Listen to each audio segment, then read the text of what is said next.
Guys, mag-isa na naman ako ng bawang sibuyas.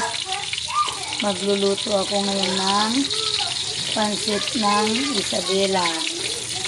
Ipapakita ko sa inyo kung paano magluto si Gayatri ng pansit.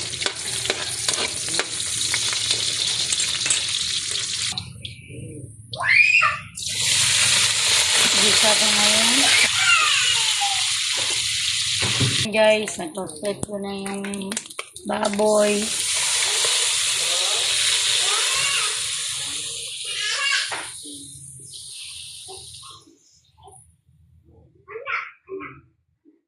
Lagyan ko lang siya ng tubig.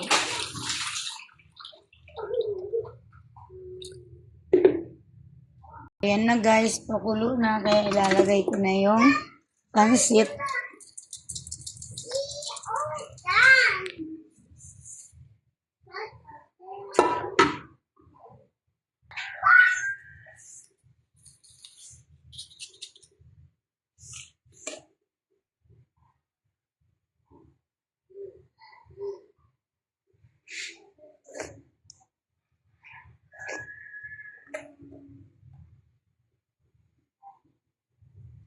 Guys, tikman ko na niluto kong pansit, guys.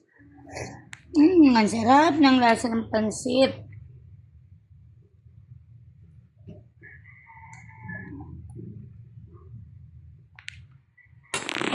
Pansit lang niluto ko, guys. Pero ang sarap.